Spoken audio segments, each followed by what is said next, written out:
Berarti kamu yang bodoh. Kamu hanya manut seperti kerbau yang ditarik hidungnya tanpa mau berpikir. Di saat Tuhan kamu mengajak kamu korupsi, kamu tetap akan melakukan. Artinya kamu bodoh, kamu tidak berakal. Kamu tidak berpikir kritis. Terbukti bahwa kamu yang bodoh saat ini.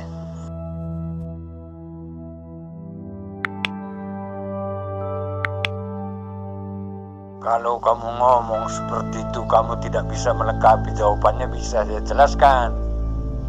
Ya, yang namanya hamba Allah itu adalah pasrah tadi dulu ya.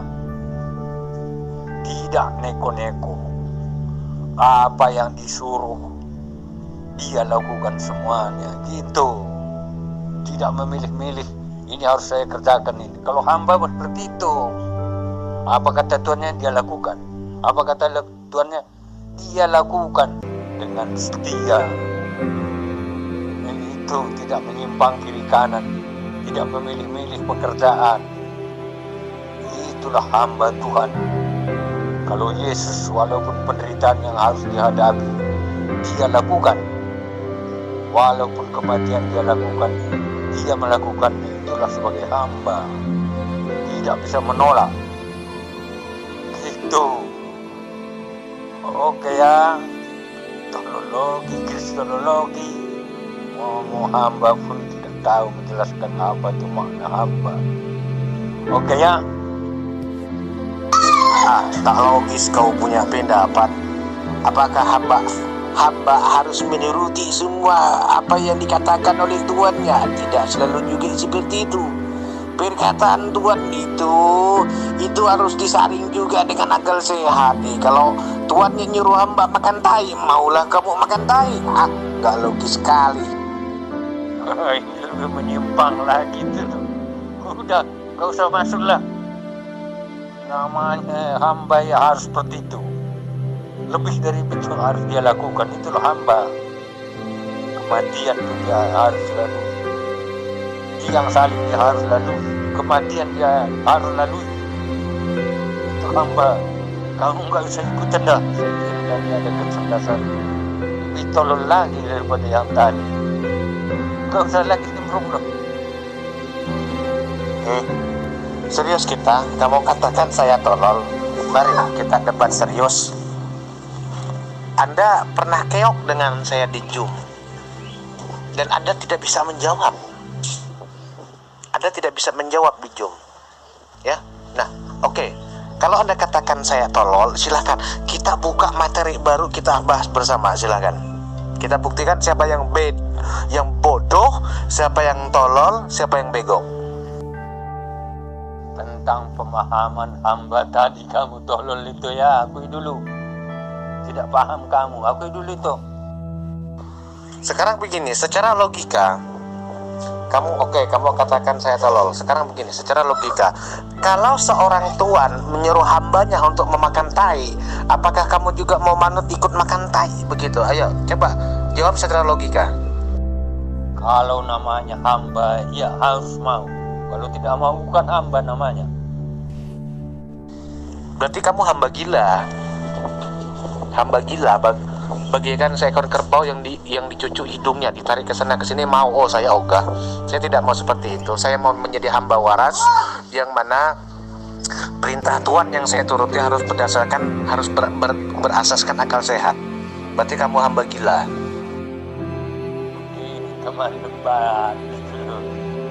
Asosiasi tidak benar, analoginya juga tidak benar. Kalau Tuhan itu harus punya kebijakan, tidak menyuruh seperti yang kamu bilang itu. Kecuali Tuhannya seperti kamu. Kalau kamu Tuhannya ya ada dua hal lagi dengan saya. Modalmu seperti itu tuh. Dari mana itu keberanianmu tuh? Itu salah-salah. Teknologi yang tidak logis. Tuhan tidak melakukan seperti itu. Kecuali Tuhannya kamu tuh. Bisa. Tuhan bukan Tuhan. Ya. Nah, sekarang begini. Kita taruh Tuhan sebagai seorang atasan. atasan juga manusia. Kalau atasan Anda memerintahkan Anda sebagai bawahan untuk korupsi, artinya Anda manut juga kan? Karena Anda harus menuruti apa kata Tuan Anda.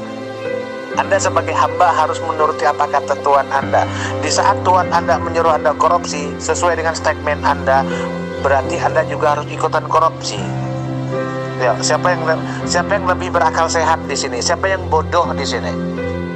Kalau ukurannya manusia, ya bisa menyuruh bawahannya berbuat jahat. Itu manusia ya. Maka kamu itu adalah tuan jahat yang muncul. Kamu adalah salon tuan jahat, tuan korupsi hobi. Iya, kalau anak buah disuruh oleh tuannya itu ya secara manusia, dia akan lakukan. Kamu tadi katakan apapun perintah Tuan harus diikuti. Saya kasih contoh bahwa ada banyak tuan, ada banyak atasan. Tuan bisa diartikan sebagai atasan. Nah, kalau atasan kamu memerintahkan korupsi, apakah kamu juga mau mengikuti? Buktikan siapa yang gila. Saya akan lakukan. Ya, kalau tuannya gila, kamu itu kan tuan gila itu. Anak buahnya ikutan gila, gitu. Ya, kalau tuannya gila ya seperti anak buahnya juga gila. Lain dengan tuannya Yesus. Tuannya Yesus adalah Allah. Gitu. Berarti kamu yang bodoh. Kamu hanya manut seperti kerbau yang ditarik hidungnya tanpa mau berpikir. Di saat Tuhan kamu mengajak kamu korupsi, kamu tetap akan melakukan. Artinya kamu bodoh, kamu tidak berakal. Kamu tidak berpikir kritis. Terbukti bahwa kamu yang bodoh saat ini. Itulah fungsinya hamba. Kalau dia berpikir kritis, tidak mau jadi hamba. Ya, seperti itu. Hamba itu seperti itu. Hamba yang benar, hamba yang setia. Kamu adalah tuan jahat. Itu jelas kamu itu tuan jahat. Pikiran jahat kamu. Apa kamu jadi pimpinan dalam suatu perusahaan? Meragukan kamu itu. Hamba yang setia bukan berarti harus manut apa yang dikatakan oleh tuannya. Hamba yang setia adalah hamba yang menjadi manfaat bagi tuannya. Di saat tuannya mengajak untuk korupsi, seharusnya si hamba ini tidak mengikutinya, dan kalau bisa menyadarkan tuannya agar supaya tidak korupsi. Itu yang disebut dengan hamba yang setia, hamba yang waras, tidak seperti kamu, hamba bodoh, hamba goblok. Kamu sudah menyimpang daripada definisi hamba itu. Ya, kamu sudah menyimpang dari itu. Kamu tidak paham apa yang memang hamba tadi. Ya. Bagaimana kamu katakan saya sudah menyimpang dari definisi hamba? Secara logis, seorang hamba adalah abdi kepada tuannya, yang mana dia tidak serta-merta harus manut seperti kerbau yang dicucuk hidungnya. Hamba cerdas, hamba harus berpikir kritis. Dia juga harus menjadi penyelamat bagi tuannya. Kalau tuannya menyimpang, mengajak dia untuk korupsi, seharusnya si hamba tidak mengikuti dan mencari cara supaya tuannya tidak melakukan perbuatan korupsi. Ini baru hamba yang bijaksana, bukan hamba asal imannya seperti Anda. Lebih dari itu kalau hamba. Ya, lebih daripada itu. Satu titik pun tidak boleh menyimpang dari apa yang disuruh oleh Tuhan. Itulah hamba sejati. Hanya satu hamba sejati nama Yesus terhadap Bapaknya. Kalau kita ini bukan hamba liar itu semuanya. Oke. Manusia bumi adalah hamba liar. hanya mengaku-ngaku hamba, padahal tidak. Pikirannya yang selalu diutamakan itu hamba dunia itu hanya satu yang layak disebut hamba Tuhan, hamba Allah adalah Yesus Kristus. Dia tidak menyimpang dari segala penderitaan yang harus dia hadapi. Dia berpikir tentang sahabat ini, tapi hatinya dia tidak menolak karena dia hamba. Oke ya, itu saya kira tertarik. Enggak lah.